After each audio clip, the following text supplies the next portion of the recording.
जनवरी 2025 में जब मैं आमरण अनशन पर यहाँ बैठा था बीपीएससी छात्रों के मुद्दे पर, तब जो सरकार और सरकार के जिस तंत्र से हम लोग की बातचीत हो रही थी, उन लोगों से बातचीत करके ये लगा, समझ में आई बात कि भाई नीतीश कुमार को ये जानकारी ही नहीं हो रही है, उनको समझ में ही नहीं आ रहा है। जैसे उनको ये पता ही नहीं चल रहा था पेपर लीक हो गया है, ये कब हुआ?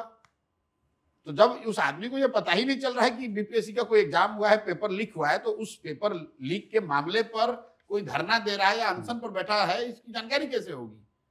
तब मैंने कहा कि भाई कम से कम इनकी मानसिक जांच होनी चाहिए। और उसके बाद जो उनके पिछले कुछ दिनों से जो वीडियो आ रहे हैं, आपको क्या लगता है इतना लंबा जो आदमी 30 साल 20 साल से मुख्यमंत्री है, राष्ट्रगान बज रहा है, उस आदमी को पता नहीं चलेगा? वो आदमी ताली बजाने लगेगा? ये संभव है कि भूल से हो जाए कि आपकी पिता के समाधि पर फूल चढ़ाने के बजाय आपके सर में माला डाल दें? ये कोई भूल से थोड़ी ना हो जाएगा।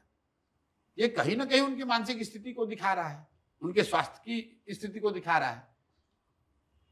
तो सर क्या ये चुनाव को प्रभावित करेगा? बिल्कुल करेगा। और बाकी अच्छा ये बताइए क्यों नहीं करेगा? 13 करोड़ के लोग, 13 करोड़ लोगों का राज्य, क्या वो ऐसे व्यक्ति को मुख्यमंत्री अगुवा बनाना चाहते हैं जो मानसिक और शारीरिक तौर पर स्वस्थ न हो?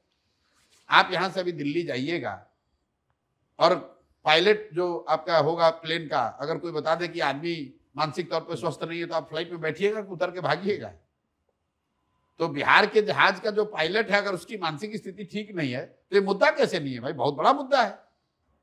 तो जैसे आपने कहा कि ये त्रिकोणीय है इस बार का बिहार चुनाव का जो पूरा मुकाबला होगा, तो बाकी दो एनर्जेटिक धड़े हो गए, एक आप हो गए, एक तेजस्वी यादव, तो क्या इन दोनों के लिए ऑप्शन पहली बार खुलेगा? क्योंकि अब तक राजनीति के धुरी बने रहे नीतीश नहीं, धुरी तो यहाँ देखिए लोकतंत्र है तो दो धुरी तो कम से कम रहेगा ही रहेगा। ऐसा नहीं कि राजनीतिक धुरी अकेले नीतीश कुमार नहीं रहे हैं।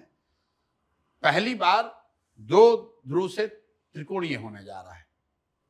जो अभी तक यहाँ राजनीति रही है पिछले 30-35 सालों में, एक छोटा उसका बानगी आपको 2020 में दिखा, जब चिराग पासवान ने पार्शियली एक तीसरा फ्रंट बनाने का तीसरा विकल्प दिया।